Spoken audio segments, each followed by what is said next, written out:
One of the biggest marketing errors and messaging errors that I see people make is they just talk about solutions instead of problems, which means you talk outside of the awareness level of your audience. The biggest way or the best example I can give you is when I first started talking and teaching messaging, I would say, hey, do you have a messaging problem? Do you want to fix your messaging?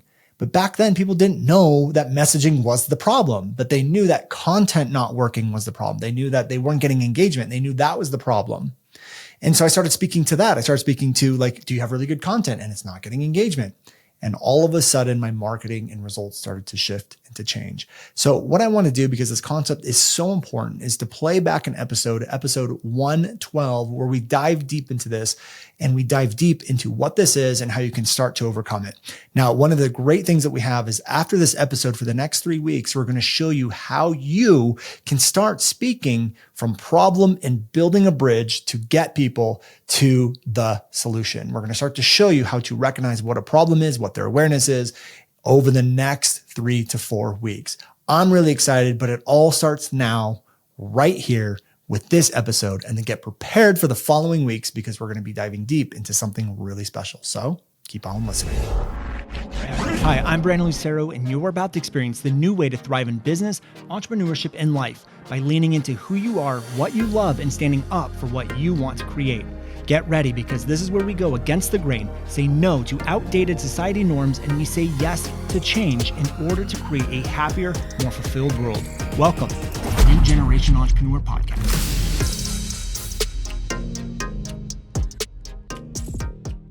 Hello, everyone, and welcome back to another episode of the New Generation Entrepreneur Podcast.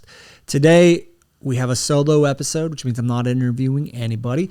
And what we're going to talk about is the difference between problems versus solutions. And we are going to talk about this in multiple contexts, not contexts. I was made aware that that is not proper grammar. But we're going to use it in multiple contexts. And so we're going to start off in the messaging context, but this really at the end of the day is going to be a podcast about communication. And this is about communication when it comes to kids, your children, coworkers, employees, spouse, boyfriend, girlfriends, basically anyone. And I have, through this last year, have come to the conclusion, some of you may have already been to this conclusion, there's a lot of books written on it, but I don't know why it took me so long to realize this, especially since I teach communication and messaging, but I believe that a lack of communication is the cause of the majority of problems in the world. And these could be problems of you not connecting with your kid, or you and your wife or spouse or husband or friend not getting along. Usually disagreements and things like that are going to be from a conflict of two different perspectives, and both perspectives don't have the tools or the ability to communicate their perspective, and also aren't able to actually listen. They might hear, but they're not listening to the other perspective. And I mean listening without needing to interject or interrupt or give their opinion or their perspective on. And so remember, communication goes two ways. It is also listening, but it is also how you communicate. You need both for effective communication, both in marketing, both in copy, in content, but just in everyday communication. So when we look at problems versus solution, that's going to be kind of the theme of this episode. I want you to look at it start off by looking at it into the context of marketing. And so one of the biggest things that I see people have struggled with is that their headlines don't work, their subject lines, their titles aren't working, their communication doesn't work or resonate the way they want it to. And the reason why that happens, one of the reasons why that happens, is because most people are focusing on communication or marketing or messaging that stems from a solution, not the problem. And another way to say this is that people are not meeting their audience where they're at. They're trying to meet their audience where they are at. Okay, so let me give you a couple examples here so you can see the difference. Example number one, I'm just going to use myself. you guys all know that one of the things that we do is teach messaging, right? So we teach messaging and content. And a lot of the problems that people have with content actually stems from messaging. I would say like 3 to 4 years ago when we got started, people weren't aware that messaging was the problem. They weren't aware that they needed to fix their messaging. I would say today in this market, the awareness that messaging is the solution is 10 times what it was 3 years ago. So 3 years ago, if I knew that messaging was the solution and I crafted like an ad that said like, opt in and we're going to help you master your messaging or fix your messaging, we probably wouldn't have gotten a great response because I'm communicating from where I'm at, which is at the solution. But the audience doesn't know that that's the problem.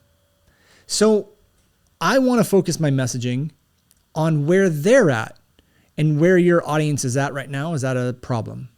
That's the only reason why they're going to buy from you, is because you can give them something that they can't get themselves. You're going to either help them with a transformation, you're going to give them education, you're going to help them with something, right? So really the only reason that people pay for anything is because you're giving them something they need or want. So they're at a problem. So instead of 3 years ago, instead of saying, opt in to master your messaging or help us with your messaging, I would look at what is the problem my audience is having right now? What are they having? What problem are they having? And I would look at that and go, okay, great. Their content is blending in. They're getting no engagement on their content. That's a pretty big problem, no engagement. So instead of saying opt in, I'm going to help you master your messaging, I'm going to say opt in to get our number one content engagement framework, or opt in to learn how to create engaging content in 30 days or less, right? So now what I'm doing is I'm crafting messaging, I'm crafting titles based on a problem that the audience is experiencing versus what I know the solution is. And there's so many of us, and I know there's a couple people listening, or maybe a majority of you listening right now, that are kind of like, oh crap, I have been communicating from the solution and not the actual problem. Now, again, sometimes they could be one and the same. Like right now, people are pretty well aware that they have a messaging problem. So I can meet them at the solution because their awareness is already there. But even then, I don't want to rely solely on the solution. I would say something like master your messaging so you can finally create engaging content. Now I'm meeting them with the solution and I'm meeting them with the problem. But again, I'm always trying to incorporate the problems into my messaging. That's where everything stems from. And I think so many of us try to talk about the benefits or the solution or why we're better. We don't need to understand why you're better. They just want a problem solved. Okay, so we have to shift our perspective. Like I said in the beginning of this episode, usually there is a conflict of perspectives and people lack the skills to be able to communicate through that conflict of perspectives. It's very simple. Understand where they're at, understand the exact problems, and create stuff that stems from that. Now, this is really comes down all from communication, and this is communication altogether. So, or this is all about how we communicate with everyone. So I'm willing to bet the same way that you communicate with your messaging and with your audience is probably the same way you might communicate with like your spouse, boyfriend, girlfriend, friends. It's just a communication style that you have. And you're usually trying to communicate from your perspective versus someone else's perspective. And this is where we start to run into problems. When we continue to only communicate from our perspective, we lack a huge, huge amount of awareness of the other person and their experience. And if you're trying to communicate or better their life or understand or have your message land with them, shouldn't you understand their perspective? Shouldn't you understand where they're at? Shouldn't you understand how their thinking is going? Because talking at someone, it hardly ever solves any conflicts.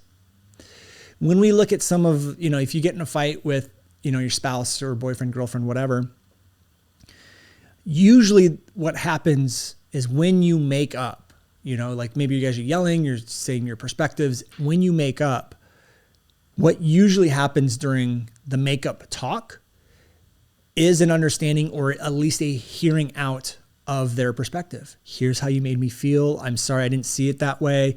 That's where resolution comes from, right? So if we know that the only way to make up after a fight is to really understand someone else's perspective and hear them out, why don't we just do that in the beginning of our communication so we can avoid the fight altogether? And again, it's the same thing with your kids. Why don't you understand your kids' perspective first before you start making demands and then you have to make up to them and then you yell at them or whatever it is, right? And I'll say right now, like some of the best conversations or moments that I've had with my kids is when I've been able to stop myself in the moment when they're screaming and I'm screaming and just get down on my knees and hug them and ask them, what's really going on? How are you feeling? Why are you yelling right now? What's making you frustrated? And then I hear their perspective and I listen. That's a part of communication, is listening. And then now I can adjust my communication to make sure my perspective lands with them because I have a better understanding of their perspective. So this idea of communication, it encompasses everything. It encompasses your marketing, it encompasses your messaging, it encompasses your relationships. It's everything. But again, it all stems from creating marketing, messaging, or communication from a problem someone's experiencing versus the solution. Again, I'll relate this back to relationships. My wife does not like it when I coach her. And so me as an entrepreneur, and maybe as a guy, I think a lot of guys are like this, I want to fix problems. That's what we do as entrepreneurs. And when she comes to me and she says, I'm having this problem, blah, blah, blah, blah, blah, you know where I automatically go to? I go to the solution, which we don't want to do. We never want to start from the solution. And she just wants me to hear the problem. She wants me to understand the problem. So sticking with problems and understanding problems and starting communication at problems is almost always, I've never found a scenario where this isn't true, but starting with problems in your communication is always going to lead to better communication. Because when you stay at the problems, you better understand someone else's perspective. And when you understand someone's perspective, you can move them to a different perspective. So in order to change your communication, there's kind of 3 steps that I like to follow. Number 1 is I like to build rapport with people. And sometimes I think as business owners, we kind of forget to do that with our audience, or if we're coaching someone, we forget to do that with our coaching. Sometimes just building rapport in your copy, even if you have a direct response ad in your emails, building the rapport is absolutely necessary. Building the rapport is like building trust. It's building connection. And the easiest way for me to do this is meeting the person I'm communicating with, meeting them at their emotional state. Again, this is kids, spouses, so husbands, wives, girlfriends, boyfriends, even friends. This is during copy, right? When you're writing copy, coaching as well, meeting them at their emotional state. Things like, tell me more about this. I can see that you're frustrated, or I understand the emotion that you're going through. It feels like this, and that's not fun, right? It's validating their emotional state, understanding them, building rapport. That's always step number 1. This works really, really well, especially with kids. I think one of the best things I've done as a parent is focus on building rapport, taking my messaging philosophy and applying it to the communication with my kids. And that is part number 1, which is building that rapport and meeting them at their emotional state. If they're screaming and they're yelling, and then I start screaming and I start yelling, there's giving me their perspective, I'm fighting for my perspective, it hardly ever ends up in a great scenario. But when they're upset and I'm able to stop myself and I'm able to meet them where they're at, and I say, hey, Will, it looks like you're very frustrated right now, and it looks like you're very angry. Tell me about that. Why are you angry?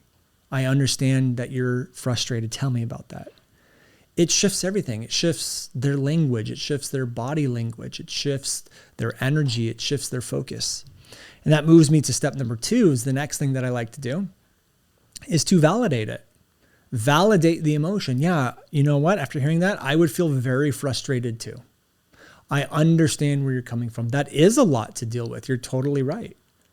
You validate the emotions. It makes people know that they're heard. It allows them to feel heard versus just listened to or talked at.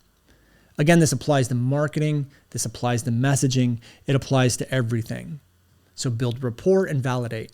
So, an example of how this might work in copy, I might write an email that says, look, I understand what it feels like to be an unheard entrepreneur. You just want to climb to the top of the mountain and scream.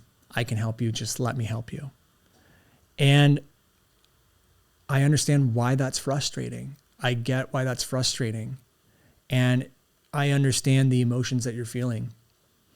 And they're totally normal. So just in that copy, in an email, building rapport and validating. But it's the same thing with everything. If you want to build rapport with your coaching clients, that's the steps that you should be taking. You want a more connection with your kids. It starts with communication. You want more connection with your wife or husband or boyfriend or girlfriend or partner or whatever. Build rapport, meet them at their emotional state, and validate the emotions as step number one. This doesn't mean you interject with a solution. You don't give your perspective. You don't try to fix anything for them. You don't tell them why it's happening. You build rapport, meet them at their emotional state, and then you validate. And then the third step is understand what they want, not what you want or think they need.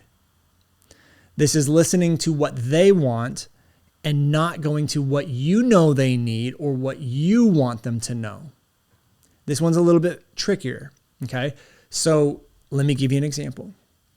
If my son Will wasn't cleaning his room and we start yelling at each other and I stop and I ask him, hey, Will, it looks like or say to him, Will, it looks like you're really upset and you're really angry. I don't like it when you're angry. I want you to be happy. Can you tell me why you're angry right now? And he tells me, well, Dad, it's just that I built my Legos and, I don't want to destroy them. And I don't want to take them down. I worked really hard on this. Then I would validate his emotions. I understand that. That is really frustrating. You did take a lot of time on putting those Legos together. I totally get why you're frustrated. And then now I'm going to move to the third step, which is understanding what he wants, not what I want or what I think needs to happen. So now, because I'm calm, I can adjust the communication and see if we can figure out a solution. Hey, bud, I understand you don't want to break those. What if we put them on the shelf instead of taking them apart because we just really need the floor cleaned? Does that work? And now we avoided this entire conflict. We avoided a big problem. We avoided fighting. We built a deeper connection. He felt heard. I got what I needed, which was a clean floor, right? So it goes through those three steps. Build rapport through meeting them at their emotional state, validate their emotions, and then understand what they want, not what you want or what you think they need. Now, the big question is well, you go, well, Brandon, what if what they want isn't going to help them? Or what if the thing that I know they need is going to help figure out the solution? Well, that's fine. You can bring them to that point, but you never position it as, here's what you need to do. It's, I understand, I hear, here's what I was thinking, here's what I'm coming from. Do you think this would be a solution? You get their approval or they agree to you helping them. Ask them, can I help you? Can we talk about this? Do you want help fixing the problem? Sometimes when I talk to my wife and she tells me about something she's dealing with, I'll ask her, do you want me just to listen or are you looking for a solution right now? I want to give her the solution, but if she's not ready for it, then I don't give it and I just listen. And if she's ready for it, then I will give it to her. Okay. So that's the 3-step process that I use for communication all around, right? So I use it with my kids. I use it with my spouse. I use it with our coaching clients. I can do it over and over and over again. Okay. So, the big question is how does this translate over to messaging? We did talk about this a little bit. But really at the end of the day, when it translates over to messaging, it's going to be, because here's the thing, you can't ask your audience, do you want me to give you the solution? They just, you just need to give it to them. So it's a little bit different when it comes to messaging. But here's what I've noticed with messaging is that when messaging has a focus of problems and we focus from problems and it stems from problems, it's a lot easier for us to pull out emotional states. It's a lot easier for us to pull out mistakes. It's a lot easier for us to pull out problems. It's a lot easier for us to get specific on the things that actually matter to that person. Okay. So when we can focus on the problem, we can build rapport because we're meeting them at their emotional state, the emotional state of the problem. When we are looking for mistakes they're making to make them aware that these mistakes cause problems, we're meeting them at the problem. We're never meeting them at the solution. So our emphasis on messaging, our emphasis on marketing always stems from the problem. It shouldn't always stem or hardly ever stem from the solution. Okay, so I'm going to give you guys a little bit of a homework assignment or exercise. I want you to write down, and some of you may have done this with me if you're a student or you've watched a training that we've done. I want you to write down 3 columns on a piece of paper. This is going to drastically help you learn how to communicate. Because a lot of the things people will hear this podcast and they're like, okay, Brandon, this makes sense. I get it as a concept, but I don't know how to actually implement it or do it. And when it comes to just communication with your kids and your wife or spouse, friends, mom, dad, whatever, it's very simple. Just follow the 3 steps that we focused on. It's meet them at their emotional state, build the rapport, validate, and then ask them if they want the solution or not. Listen to what they want versus what you want.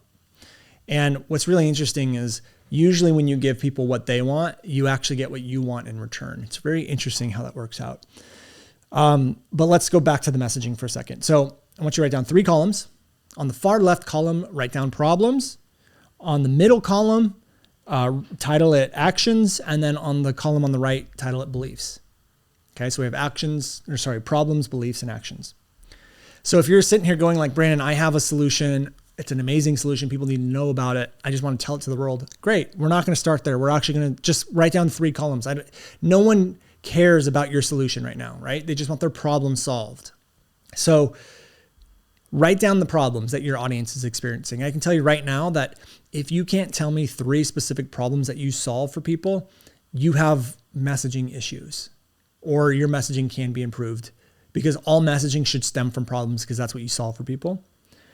Now, for every problem that you wrote down, what I want you to do is to think of an action. What action are they taking that is causing that problem? They are unaware that that action is causing the problem. Otherwise, they wouldn't be doing it. Okay. Now let's take it one step deeper. No one takes an action unless there's a belief that they hold that's causing them to take that action.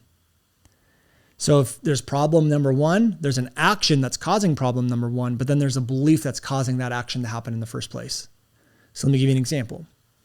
Problem number 1 that my audience has is they haven't seen significant growth in their audience or sales in 3 months or more. The action they're taking is that their content is usually 70% how-to educational content. The belief they have is that how-to educational content is how to grow a business online and the best way to add value to someone's life. So now what I did is I have a problem, an action, and a belief. I know the solution is messaging. So instead of walking up to you and saying, hey, do you want to fix your messaging? Now what I can do is walk up to you and say, hey, are you struggling to grow your audience? Like you probably haven't grown your audience in 3 months or brought in sales, seen a significant growth in audience or sales in like 3 months. Am I right? The person goes, yeah, that is totally me. And then I go, I'm willing to bet that you're also probably doing like 70% how-to content, educational content, right? And they go like, yeah, that is me. And then I say, I'm also willing to bet that you probably believe that pushing out how-to educational content is the best way to add value. And they go, yeah, I do believe that to be. That's what everyone says. Now do you guys see how I'm meeting that person where they're at versus meeting them at the solution? I didn't walk up to them and say, hey, do you need help with messaging? Because they're going to go, no, I'm good. Or what is messaging? And then you have to try to explain what messaging is and then hope that they are like, yeah, I kind of need that. No, we don't want to do that. I want them to subconsciously automatically go, that's exactly me. That is my problem. Those are my actions. That is my belief. That is me in a nutshell. I'm meeting them where the problem is. My communication starts with them and their perspective, hearing them out, validating them, hearing what they need. And once I have that connection with them, once I have the information of their perspective, I now can guide them to an alternate perspective. So now that I know their problem, now that I know their action, now that I know their belief, I can say, well, have you ever thought about that what you're saying in that content matters most? Have you looked at Gary Vaynerchuk and realized that he doesn't do tutorials and not do content, but he grows really fast? He sees significant growth in his audience. Have you ever thought about maybe focusing on messaging and polarizing messaging? And now they're way more open to it. Now they're way more receptive to it. Now I can bring them, I met them where they were at, and I can bring them to where I'm at. There's no longer a collusion? Yeah, that's right. Sorry, it sounded weird when I said it. Collusion still sounds weird. There's no longer a conflict of perspectives. And it starts because I met them where they're at. And this tool of communication will improve everything inside of your lives. Try it. Try it out tonight. Listen to your wife, listen to your kid, listen to your children. Ask them questions about how they're feeling. How does it make you feel? Why is that happening? How do you think we should fix the solution? What if we did? Have you ever thought about maybe doing this instead? Again, meet them at their emotional state, validate them, listen to what they want. And then now the communication can start of like, okay, I hear what you want. Here's what I'm trying to do. How do we work together on coming up with a solution? That is a much more powerful way to fix anything.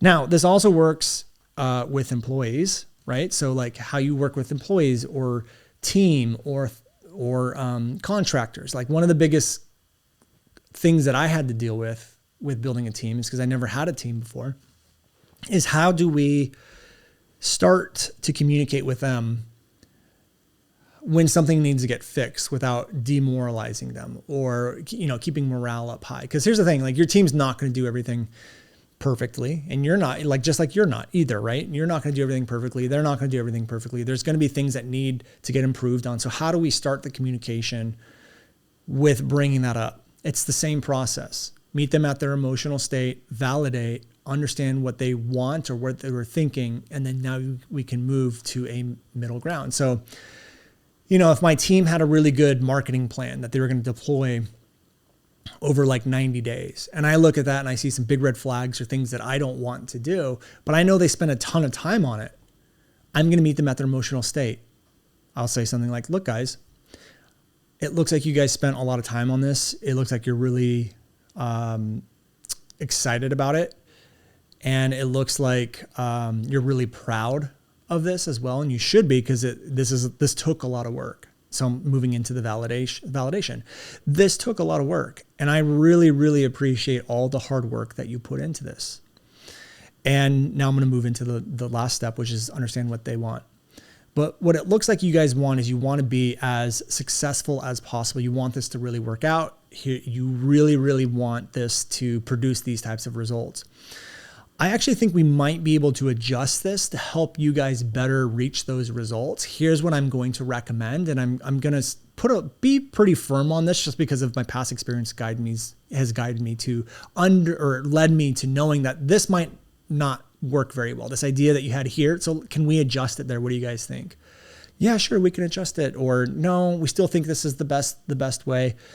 And then I just go through that process again. Look, I understand that you're really compassionate about it. I would be too.